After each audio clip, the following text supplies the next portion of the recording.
Bongo ya batu mayele, bongo bakobikisa yo.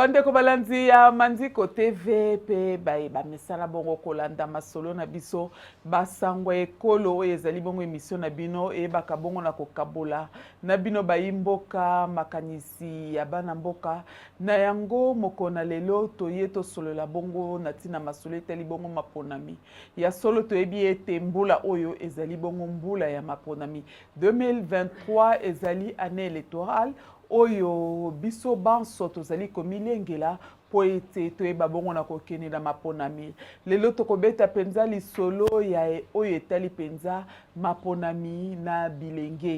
bilenge esengeli bongo bayeba na kota na masolo ya maponami pona nini bilenge na yango kati na ndako na biso Manziko tozali bongo na bapaya epai wapi tokoyeba bongo na koswana bango pe bakoyeba kokabola makanisi na bango na bino bayimboka bino bayebozali kolanda bango na tango na yango kati na esika nazali bongo na mwana mboka Rodi Mbiyeye oyo azali bongo membre ya Kojide ezali bongo lisanga oyo esangisi bilenge po ete kosolola na tina ya kokende bongo liboso to pe koyeba bongo na kose développer na yango na ye longo nde tokosolola na tina masolo etali bongo maponami na bilenge pona nini bilenge esengeli bongo place ya bilenge kati na maponami na yango azali ye moko te azali pe na mwana mboka Rei Dibanza azali bongo chargé ya communication ya Kojide ya lisanga oye esangisi bilenge banso po ete bayeba bongo na kosolola kokende liboso na Rei na ndeko Rodi tokoswana bango na tina etali bongo masolo ya maponami yambo te toyeba bongo na kokota na mozindo ya masolo na biso na kotombela bango boye malamu kati na ndako na biso Manziko bomoni Manziko tomoni mwa liloba moko yambo te tobanda po ete zamba ya liboso liloba bomoni Manziko mwa liloba par rapport ya Manziko TV en tout cas soki liloba ekoki kozala ezali esengo mingi ya koya na chaîne oyo Manziko ezali mbala ya liboso ya solo kasi tosepeli po epesi biso makanisi ya kozala na mboka ya bapaya rien que na kotala yango ndenge ezali na babiloko bazali kosalela en tout cas tosepeli soki ba chaîne mosusu bakolanda motindo oyo ekosunga mboka penza ekende liboso Rei ozali mopandisa ngo nga na kobenga confrère na nga Rei omoni Manziko eleki TV na oti na oketi kuna te mais na sepeli mingi na organisation ndenge ezali na sepeli mingi na matériel na ndenge boyambi biso surtout na niveau réception c'est vraiment bien organisé pe en tout cas coup de chapeau na équipe nyonso pe na promotrice soki promoteur ya chaîne eza vraiment très bien équipé Manziko TV. Merci beaucoup na yango tokoyeba penza na kokota na masolo na biso po betela bayimboka Kojide nde eloko nini Kojide ezali ndenge olobi yango lisanga oyo esangisi bilenge mpona koluka botombwami ya bilenge toyebi malamu na mboka na biso ntango mosusu bilenge mingi bazali kozwa esika te kati na société na biso alors Kojide ezali wana mpona kobenda bango kosunga bango na makanisi na banzela mingi po ete bakoka kozwa botombwami na bango kati bakoka kozwa esika na kati ya société na biso oyo tozali kobika. Donc COJIDE dans l'ensemble yango wana oyo musala biso tozali kosala biso to mikotisi mingi na botombwami ya bilenge. Rey, COJIDE sangisi ka bilenge? COJIDE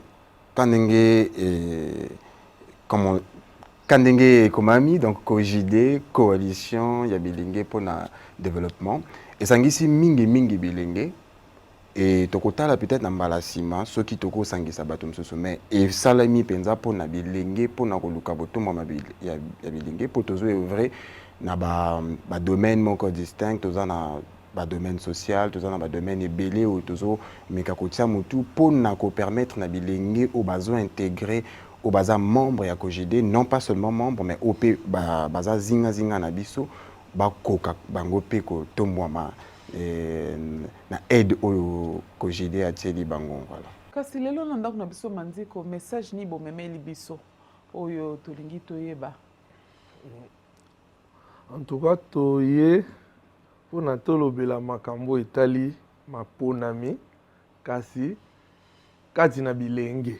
So na koyi koloba yango na motindo wana toyebi mingi soki na kokota mwa muke na mozindo tangu nyonso tu maponami esalamaka na mboka na biso bilenge baparticipaka me na motindo oyo batiaka bango mpenza liso te. Yango wana biso toye po tolobela maponami oyo me na kotia liso mingi kati na bilenge na kosuka nanu wana na yebite soki ndeko akoza na likambo kobakisa bongo toko évoluer. Exactement. Message principal ou bien likambo de yeli bino na chaîne ezak que tolingi to attirer attention ya bato nyonso o bazolanda biso na makambo italili ba jeune na kati ya makambo ya élection. Constat eza nini? Constat eza que na mboka na biso c'est vrai que ba jeune ba participer ka na makambo élection mais ezala plus pour na makambo moko ya second plan, bazalaka pas en premier plan. Biso COJIDE tango to réfléchir, to kanisi ebele to lebité. République démocratique du Congo mboka na biso eza constitué à 65% par des jeunes. Donc population ebele o etondi na République démocratique du Congo ezande bilenge. Mais pour na nini bilenge wana baza représenter te ezala na kati ya ba instance ezokamba mboka na biso ou bien ezala na kati ya processus électoral oyo ezosalima déjà na mboka na biso. Toyebi te tokoki lisusu ko accepter situation wana te. Il faut tout ça la plaidoyer. Il faut tout lakisa que ba jeune baza représenter te na kati ya processus électoral et il faut tout remédier nango parce que ba jeune baza non seulement à venir à lobby mais baza pe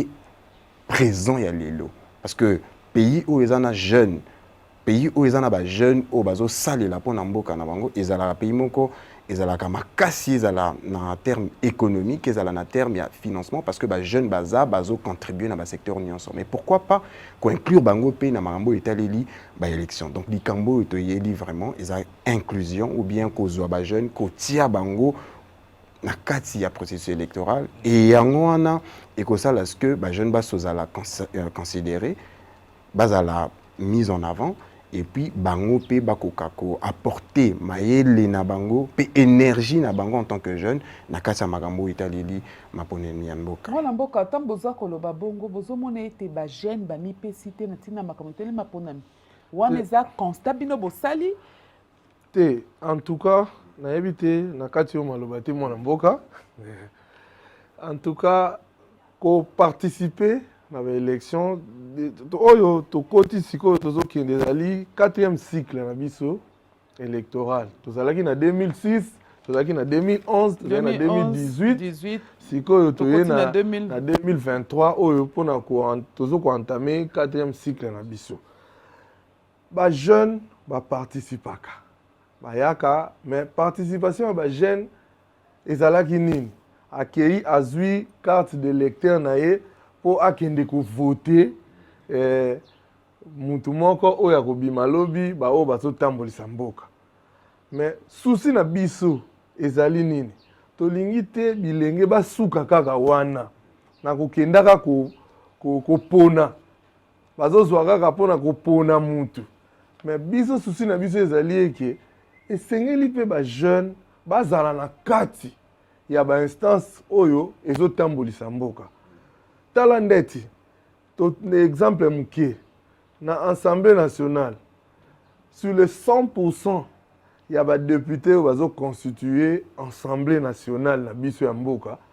nayebi te soki pourcentage ya bajeune oyo bazali de 18 ti 35 ans soki bazata 5%.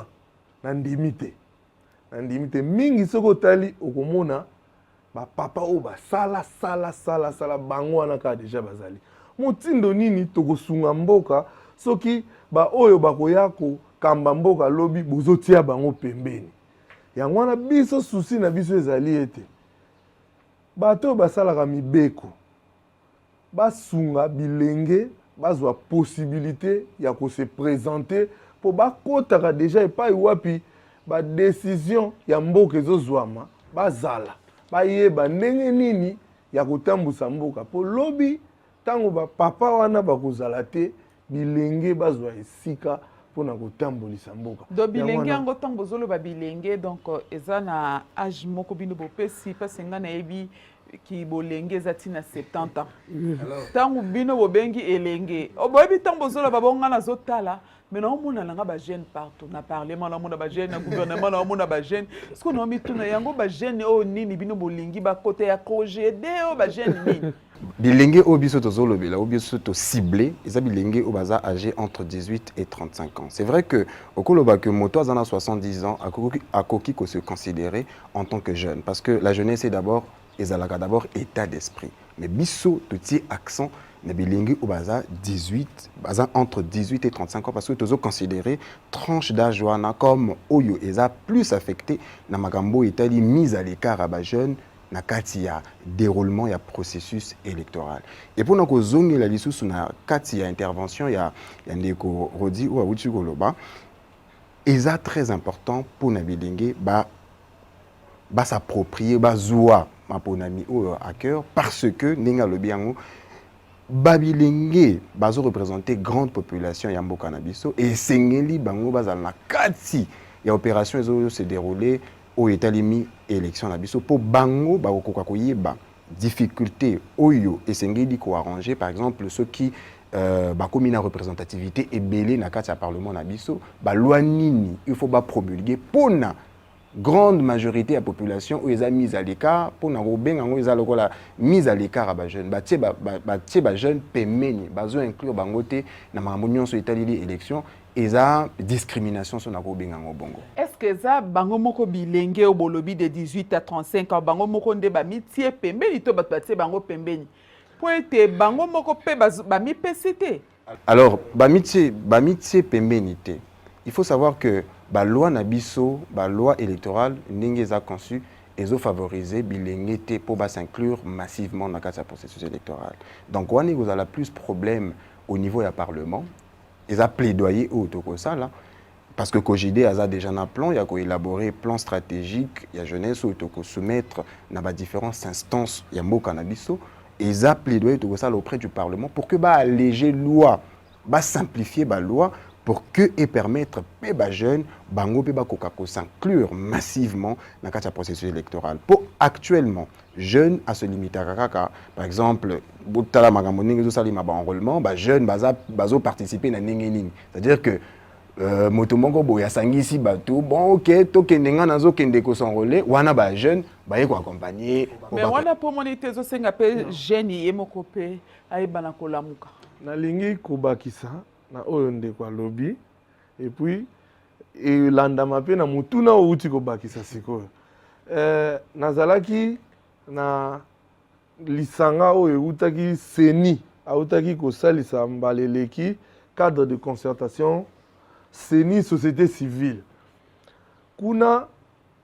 balobeli babongisi basali ba modification ya loi électorale mais mabongisi wana basali ya mibeko ya pona kopona basali yango ba mama ba favoriser ba mama ba parti politique oyo aligner 50% des femmes na candidature na bango bakofuta caution te. Omoni ke ezali likambo moko ya malamu oyo ye mpona kosunga bamama mais mpona bilenge seni akanisi nini mpona yango nde eloko ememi biso awa bajeune yango nde etelemisi biso bilenge mpo toya koloba mpona makambo wana lokola bamama babundaki balobaki nde makelele ekomi te epai ya bato basalaka mibeko balobi te totala likambo ya bamama motindo moko biso mpe bilenge totelemi ya kojide tolingaki ete batalela mpe biso likambo wana mpo ekoka kosunga bilenge mosusu ntango mosusu bazali na posa nakomi sikoyo esika yango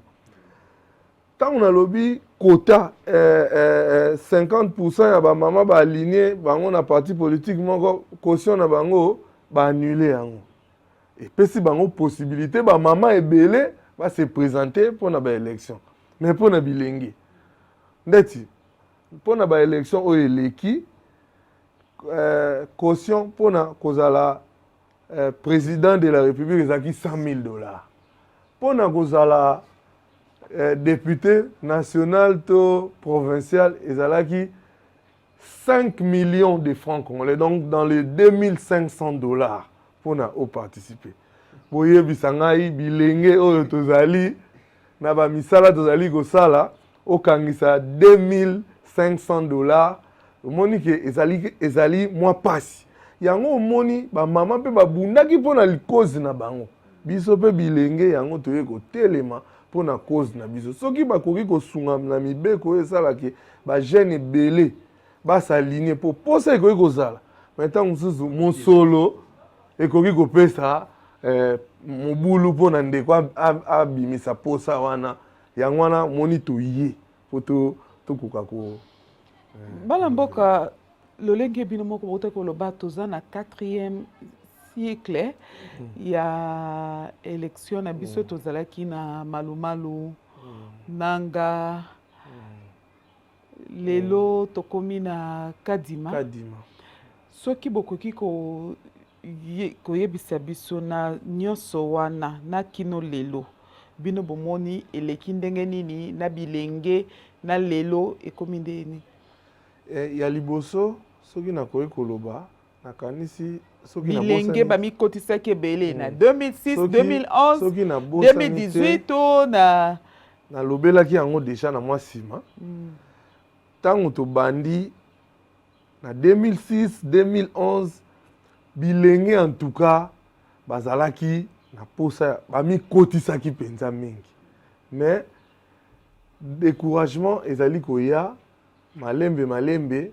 na motindo bazomona ndenge makambo ezotambola ntango mosusu kotia bango pembeni ale balingi lisusu mpenza komikotisa na makambo yango te mpo bazomona lokola bakulutu bakangi nyonso mpona bango bazozwa bango kaka bazosalela bango kaka mpona bakendaka kovotaka bango bazongaka ntango nyonso ya en tout cas na 2018 déjà babilenge bakomaki koparticipe na kokita mpenza yango wana mpe toye lisusu mpona koinsiste na 2023 oyo tozali kosenga na bilenge bakende kosenrole massivement bakota makambo yango mpona botombwami ya mboka na biso nayebi te soki ndeko Ray azali na likambo kobakisa. Exactement, oui. Alors quand ndenge ndeko Rodi auti koloba tokosenga na bilenge s'imprégner, bon pas s'imprégner mot ekoza peut-être moi kokoso na lingala mais bakota makambo élection bakomi kotisa na makambo élection non seulement bakomi kotisa na makambo élection mais soutenir plaidoyer autolingi to sala pona ko permettre à ce que bilenge ebele pe se retrouver na makambo itali maponami. Opposer question moko ya koyeba est-ce que to yebi ndenge nini ezalaki kozala na kala na ba processus eleki est-ce que babilenge ba mipesaki est-ce que ba chuté c'est vrai qu'il y a eu un régressement donc le nombre est chuté mais chaque fois tango seni a publié kabaliste ils allaient toujours à signifier que non, bah maman tant va s'inscrire, bah papa tant va s'inscrire, mais jamais bah si taka pourcentage ou bah jeune va s'inscrire. Il y a un peu ils appellent plaidoyer, autosengi na seni, ou bah certainement bah cambia seni bah zolanda biso, tango bah liste ekobima, tango bah pourcentage on ekobima, bah spécifier clairement que non pourcentage boyé. Il y a bilenge et s'inscrire pour la maponami il y a 2023 et copier sa biso idée il y a comment les jeunes bazo participer et copier sa biso les sous makoki il y a pouvoir plaider encore en faveur des jeunes pour na robongisa inclusion bien comme kotisa ya jeunes dans le processus électoral ba jeunes ngo sengeli basala nini pour participer na processus électoral sengeli kaka ya liboso ezali kozwa nanu carte na yo oyo ezopesa yo possibilité ya voter et puis ya kokoma candidat pour soki oza nango te ekopesa yo nzela te po okoka voter to kozala candidat donc esengeli na bango déjà bilenge mpo nayebi ke bilenge mosusu bakolanda biso bazolanda biso oyo ntango mosusu ti sikoyo na ngonga oyo nanu bazwi carte de lecteur te kosenga bino ipai bozali bosalela ntango mpo mikolo etikali mokie seni abakiselaki bino kutu ntango mpo napesa lisusu nzela na oyo nanu bazwaki bakarte te bazwa yango ya liboso kosenga bilenge bakende kozwa bakarte na bango ya enrôlement yango ekopesa nzela ete bakoka komikotisa na kati ya processus oyo tozali kolanda pona ba maponami. Alors sona koki kobakisa sona koki kobakisa pardon ba effort il faut esalima na deux côtés. Ba jeune c'est vrai que baza na responsabilité ya ko s'enrôler ya ko mikomisa pour bazwa ba carte d'électeur pour peut-être ba postuler na ba députation mais effort mosusu faut esalima na niveau ya ba texte na niveau ya sénat na niveau ya parlement ba alléger ba exigence pour que va favoriser les jeunes. Tout à l'heure, makambo itali caution wana toyebi ba réalité ya mboka na biso. Ba jeunes ebelete ba cause makoki wana ya kofuta caution ya mutindo wana. Peut-être toko tomber na ba jeunes ebele bazana bazana makanisi ya bien pour nous sunga mboka. Mais azo za la buter na mambo itali caution wana. Eza penza malamu te pour bloquer ba aspiration na e puis bato o bazana makoki ou parfois bazana idée à kubongisa mboka te parce que azana makoki na ya ku s'inscrire et puis tout constater que mboka ezotambola te. Donc eza ba effort il faut salima des deux côtés non seulement de la part des jeunes mais également de na côté ya ba institution o ezokamba mboka na biso na ko meka ko alléger ba exigence vis-à-vis des jeunes et pour que les jeunes puissent côté maponami de façon massive. Il y a solo nde bozali kolela pour être ba jeune ba ba kokota. Est-ce que bosi bo poussani et pembeni ya seni bo poussani bisika pona koyeba koloba na tina bilenge to pe bozaka komi le belaka bino monde bo vandi ba jeune bo sala ka ba sensibilisation na ba venir bo sala randeni pona olamusa po ete ce qui peut totali elenge ye mokonda zali kambo po ete kibolenge ezalaka mwa na lolenge mosusu pe mwa malamu te bokotia esika likuwa aza nano elenge mwa buzobe kolekebele est-ce que bozozwa temps mpe ya kosensibilize bajeune wana mpo bango moko mpe bazwa conscience eloko oyo esengeli basala exactement yango wana ezalaki likambo ya liboso nde kutu oyo tosalaka oyo tozali kosala koconscientiser bilenge mpona baenjeu oyo ezali liboso na biso esengeli bakoka kososola tosalaka yango na bamotindo ebele ndenge olobi tozali na masanga na biso oyo ya bilenge biso deja kojide tosanganaka toza na bilenge mingi bapanzani ti na baprovince na biso bazali topanzaka sango oyo ya kozongisa makanisi ya bilenge ntango nyonso na makambo etali mboka na biso oyo etali maponami ya mboka na biso ezali na baniveau ya baréseaux sociaux baconférence baséminaire kokutana entre biso bilenge na mayangani na biso pe en tout cas sango wana elekaka ntango nyonso. Et mpona kobakisa ndeko Rosi, Kojide lisanga donc esangisi ba jeune mpona motombo ya mboka na kati na yango tozana département mobimba oyo s'occuper kaka na sensibilisation na makambo etali élection oyo ndeko Rosi azokamba et na yango tozwaka toujours temps ya ko sensibiliser. D'ailleurs na ko profiter na occasion pour adresser appel na ba jeunes bazolanda biso que tozo prévoir tozana activité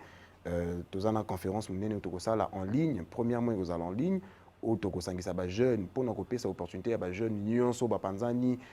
na RDC mobimba pe même na mokili mobimba ko kolanda thème ou to ko aborder jour wana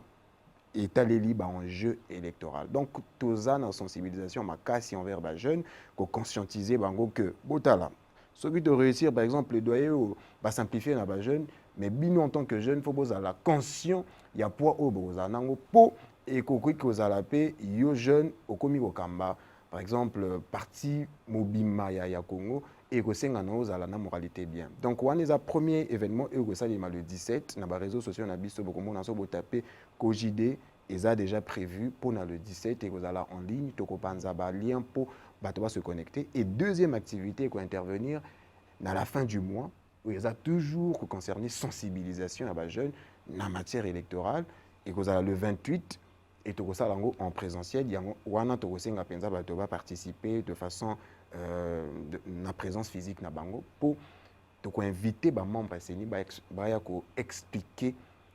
place nini ba blocage eza et qu'est-ce qu'on peut faire pour améliorer makambo pour que ba jeune bazala plus na makambo élection. Donc sensibilisation et ça les makama kasi na kati ya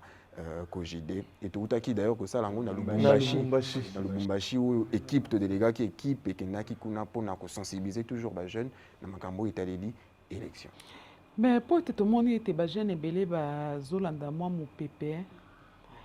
ba jeune ba zolanda mo pepe sko to kotuna motuna na nyangwa zozala sima bilenge wana oyo baza kolanda mo pepe bino boza ko sangisa ba jeune tant bosolola kana bango ba ebisaka bino lolenge nini.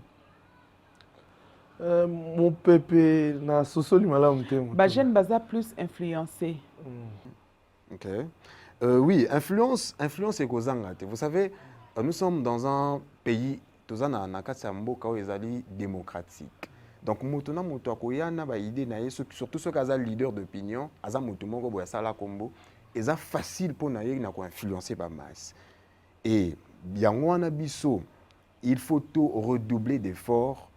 surtout avec l'aide de Bapandi Sangoloko Labino, pour que tout apporter bonne nouvelle, si on peut le dire comme ça. Sangwamalam auprès des jeunes, Koloba a place aux Okende, Sala Angele, pour Ezali Penza Malamute idéologie, Oyo Bazote Ayokuna, yo en tant que jeune,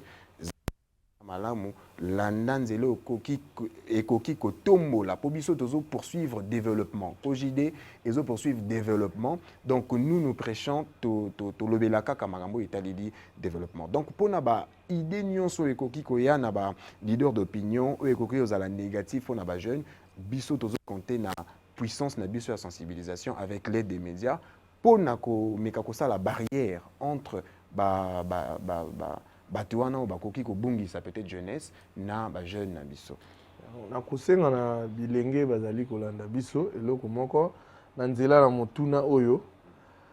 ba jeune esengeli boye balikambo moko botika kolandaka ba oyo politique oyo bozali kolandaka likolo ya polo na $10 $5 pona oteka voix na yo yango ezali kozongisaka mboka sima po mboka ekende liboso esengeli biso pe tomema oyo ya makanisi ya malamu ya biso eza te tobatami babombi biso na sima ya makanisi ya mutu moko nde azali komema ebolo nyonso totika motindo wana to fungola makanisi na biso na nzela ya basensibilisation oyo tozali kosala to participer pour na kofungola makanisi na biso po to koka kozwa avenir ya mboka na biso na maboko na biso moko. Lolenge boza koloba bolingi bomona bilenge bisika nyonso bolingi pe lelo Elengue à 18 ans président de la République. C'est pas impossible. Et ça, impossible. Parce que Bondimisami était na âge wana akokamba mboka lolenge sengeli. Tondimi était âge légal et à maturité tel qu'ils a prévu dans la loi de la République démocratique du Congo, ils ont 18 ans. Donc on estime que na âge wana elenge oyo penza atangi malamu ou asosoli malamu ou aza digne par rapport il y a ba exigence ou ezo sengena ye akoki ko assumer charge ya président de la République. C'est impossible té. Et Tondimi yango. Tokomona bango na ba réseaux sociaux bilenge balingi ba réseaux sociaux. Vous savez au monité que eko kota mabeko kota tango ozo accéder na poste au babengi présidence de la République. Tango ozo kota palais de la nation, ils ont ba exigence, ils ont biloko okori au sa société. Ils ont ba restriction, ils ont biloko pour okomi image ya mboka mobimba. Ata oza elenge romona soki entourage ou bien ba conseiller au bazar. C'est que boza misala makasi na bilenge wana. Justement, yangwana musala na biso yangwana. Yangwana kosala ete bilenge bakoka kofungula makanisi na bango pona ba avenir oyo ezali liboso na biso. Pona nini tozali kolenda na esika wana? Parce que avenir ya mboka ekozonga na maboka bilenge lelo te lobi. Mais bilenge wana esengeli bazala préparer. Yango moni tozo telema ete bilenge bakoka kokota na makambo etali mboka. Wana bakoti na makambo etali mboka. Ata soka akoti na 18 ans. Abandi koyekola. Azomona ndenge makambo esalamaka. Lelo te inane te 2 ans te 3 ans te tangu na mbula mitano akozwa déjà expérience oyo ekoki kosunga ye pona kotambolisa mboka. Mais wana mitano bayekola ke sika moko te bayekola quand même la nini te na musala te to na pouvoir te te nazoloba na ba instance nyonso tu ya mboka esengeli bilenge baza surtout beaucoup mingi biso tozotala na assemblée na sénat même na kati ya sénat même na kati ya sénat bino bomona bango ngala mona bango nyonso ba député nyonso bilenge baza bilenge soki natali premier ministre aza elenge siko bino bilenge na bino kaka ya 18 ans mais 18 ans azwi ka diplôme te papa bilenge pona nini tozolobela et puis nalobi te que bazalité tolobaki yango to préciser yango na liboso na début de l'émission, c'est-à-dire que bilenge ou biso tozo ciblé pour na ko conscientiser bango bakota na processus électoral ezo banda entre 18 na 35 ans.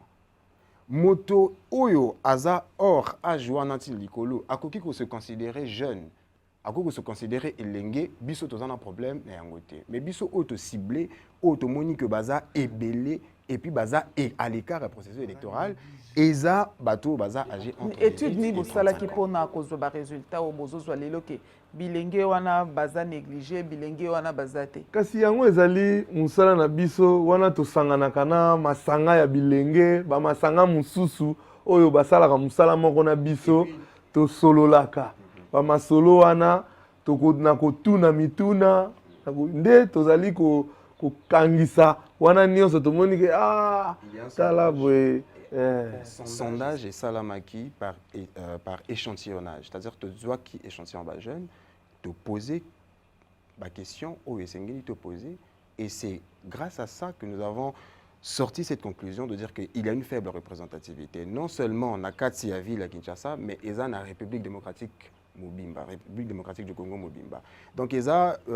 raisonnement ko bimi ailleurs et il y a pas que ça. Ils ont un rapport, il y a ONU, ils ont indexé manque il y a participation à jeunes, ils ont un rapport, il y a partenaire. Il y a CNU où ils ont indexé manque il y a participation à jeunes à processus électoral. Donc ils ont chiffre manque bimi na vie de té, mais ils ont des constats où ils ont réels sur le terrain. Jeunes va participer à la élection, mais pas là où on les attend.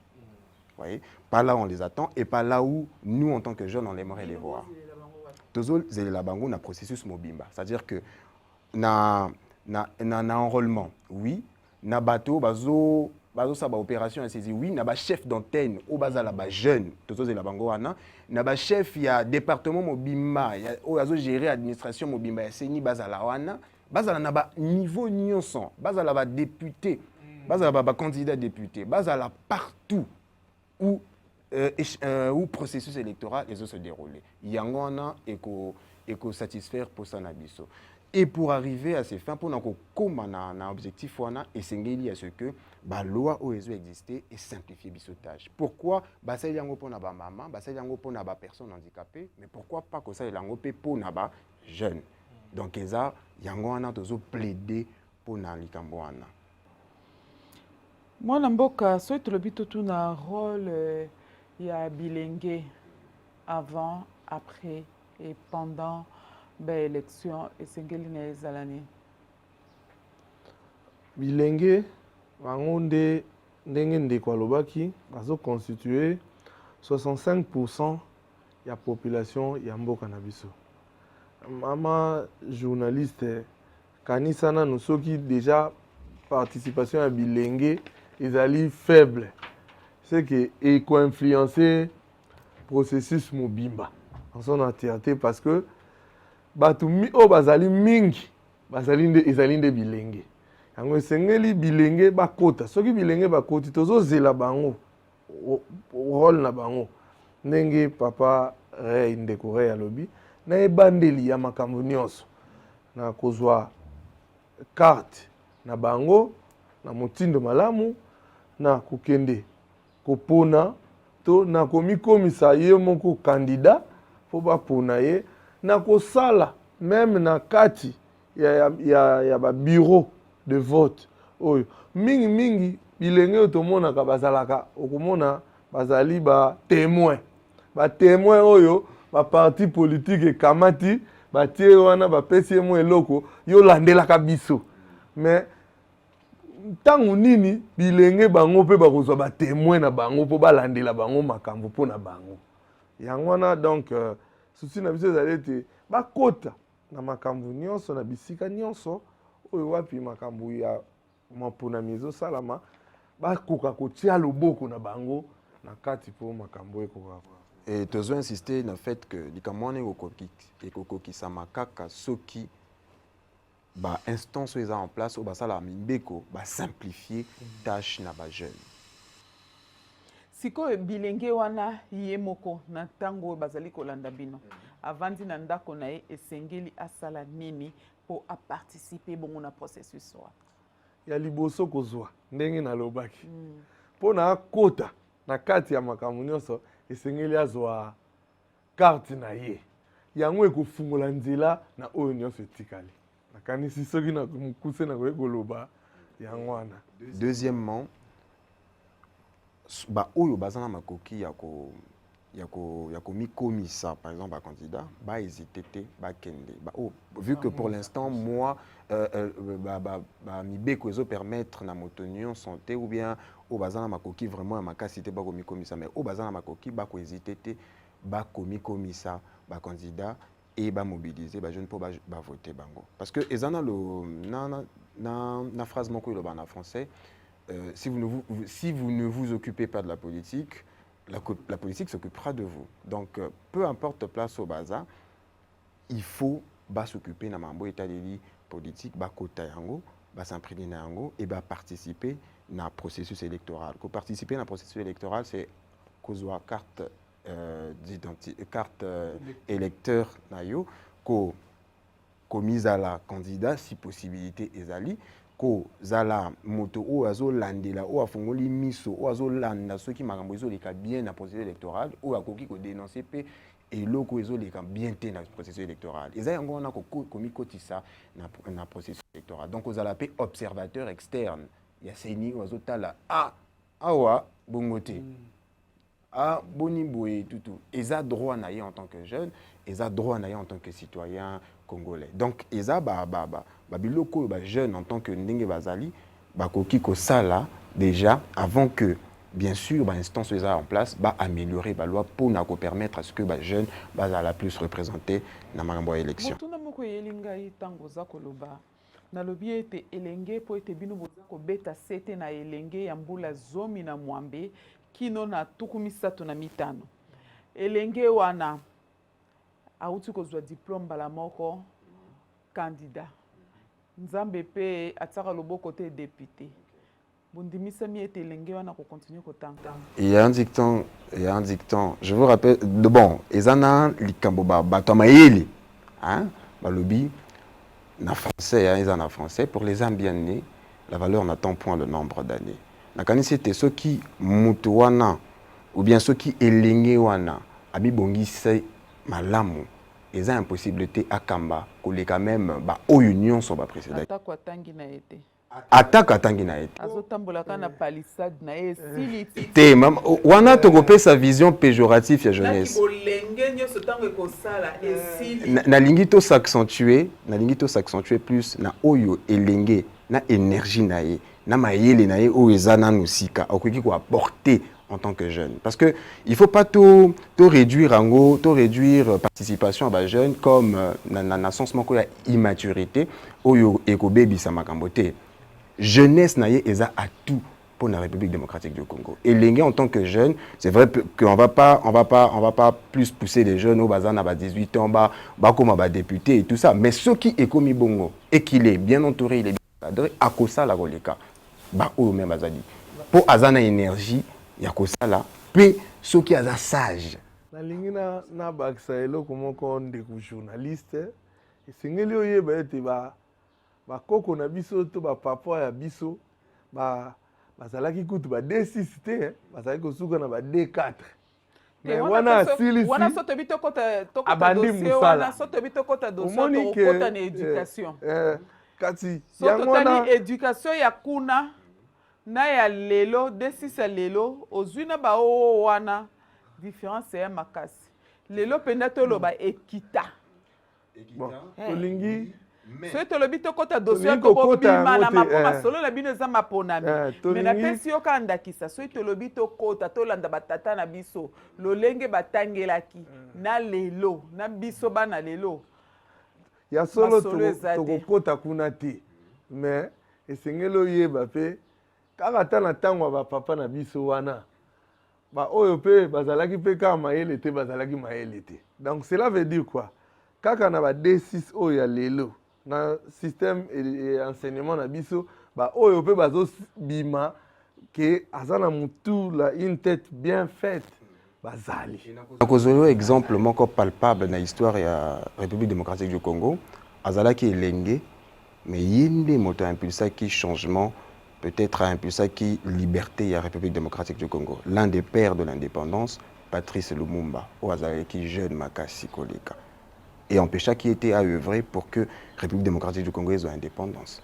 Donc les jeunes peuvent faire et les jeunes doivent faire. Donc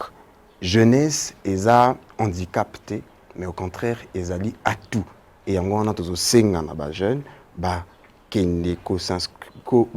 ko komi kotisa na processus électoral pour on ne peut pas faire sans eux. On doit faire avec eux parce qu'ils représentent majorité de la population nabiso en République démocratique du Congo. Ya solo lokola pe bozalaka mwa lisanga na bande kwa seni na enrôlement oyo boyebaki bongo na kotala komona ete soki bilenge banda bobandi musalami na sensibilisation soki bilenge bamipesi pe makasi ete bilenge bele pe basenrôler yango wana ezali musala na biso nakanisi soki na kobakisa yango wana pe lokola tozali lisanga na seni nakanisi tozopusa bango déjà pe ntango basalaka na suka ya enrôlement ezalaki pe parmi baplaidoyer oyo tokokaki kosala kosenga bango bapesa biso toyeba effectif réel ya bilenge oyo bakendaki kosenrôler mpo esalamaka te ndenge ndeko alobaki ezalaka mingi bakoloba bamama basenrôlaki autant bapapa autant mais mokolo moko te balobaki que bilenge na population nyonso esenrôler bilenge baconstituaki autant de pourcentage esalamaka te yango wana mpe ezali parmi baplaidoyer tozosenga na seni oyo azali partenaire na biso ete akoka kotala likambo wana sikoyo processus ya enrôlement eza nano en cours nano esili te na république mobimba oyo tokoti na deuxième ère opérationnelle ya liboso yango oyo basalaki prolongement ekosila na kandisi moko na lundi oyo ekoya ya semaine tozali kobanda awa na ba province oyo ekozalaki koconstitue première heure opérationnelle. Deuxième heure, ezali kuna na niveau ya bandeko na biso ya Okatanga, Kasai et autres. Troisième heure nanu ebandi te. Donc yango tozali kotia pression epai ya seni bakoka kosala mosala wana bakosilisa oyo nyonso ezalaki makambo ya enrôlement tokoka koyeba mpe motuya ya bagene. Mais na nzela yango biso tolembi te kocontinue kosensibilize bilenge kopusa bilenge bakende kosenrôler. Ya solo tokomi mpenza na suka boyebi ete televizio ezalaka bongo likambo ya ntango na kobanda na mwana mboka liloba na yo message oyo kopesa bilenge oyo bazali kolanda yo yambo te toleka mpe na mwana mboka rei ye mpe akoyeba kopesa na bilenge bazali kolanda ye message po ete tosukisa masolo na biso ya mokoma lelo. Liloba ya suka ezali ete koloba na bilenge biso kojide lisanga ya bilenge tolingi kosenga na bino bilenge oyo bozali kolala nanu pongi oyeba ete tango ezali kobelema mpo na biso esengeli biso atanke bilenge tokoka kozwa oyo ezali makambo etali mboka na biso na maboko na biso yango tango epesameli biso tosengi na yo elenge otambangu kende kozwa nanu carte na yo ya électeur oyo ekopesa yo nzela kwako kopona mpe yo moko mpe kwa kokoma ye oyo bakoki kopona yo lisusu yango wana ekoki kozala liloba na nga ya suka. Mwana mboka rei. Alors nga nakobanda nakoloba citation toujours que la plus grande force de l'Afrique réside en sa jeunesse parce que l'Afrique est un continent jeune. Yango na lobby était ba jeune biso na kojide tomi latisi mission ya ko sensibiliser bino ya ko sensibiliser biso vu que nga moko na zape jeune pour to mi kotisa na processus électoral bo s'enrôler massivement ba oyo baza na possibilité ya ko tia libaya ndenge bato baka ko tia mutu je sais pas na makambo oyo etali par exemple députation, n'hésitez pas à le faire, faites-le parce que jeunesse est de représenter force, il y a l'élo, puis il y a lobby. Et na kosuki sapo na koloba kojide tokosa la plaidoyer pour que biso ba jeune grâce à la loi où ba ko voter tous à la paix représenter ceux qui ba réussir ça qui ko pesa ba maman considération na bango ko pesa ba personne à mobilité réduite ba handicapé possibilité bango pe baza la plus représenter grâce ya annulation ya ba quota pourquoi pas ko ça lango pe pour na biso ba jeune yango na to sengi na bino bo s'allier na cause to défendre afin que to soit gain de cause et biso pe bilenge to za la plus représenter na processus électoral ya mboka na biso. Merci. Matondi mengi na bino ya solo basango ekolo na équipe nango mobimba esepeli penza na lolenge boye bongo kosala mbela na bilenge baye babongo na koyoka bino po ete bakota na masolo ya maponami ya mboka na biso na bandi ete ezambala liboso te ezambala liboso mais ezambala suka te oyo tokoyamba bino na tango iso bokozala bongo na masolo ba bikuke na biso ya mandiko ezali bongo polele pona koyamba bino na lisanga mobimba ya kojide pe na biso tokitaka bisika banso soki esika nyonso bozali bongo na posa na biso basango ekolo to pe posa ya mandiko TV tokoya po ete tomemela bayimboka masolo na banzi matondi mingi na bino bayebomesana bongo kolanda basango ekolo bino bayebomesana bongo kolanda mandiko TV ngana bino tosuki mokona lelo nde tokutani mikolo mizali koya botikala malamu omabota mabino.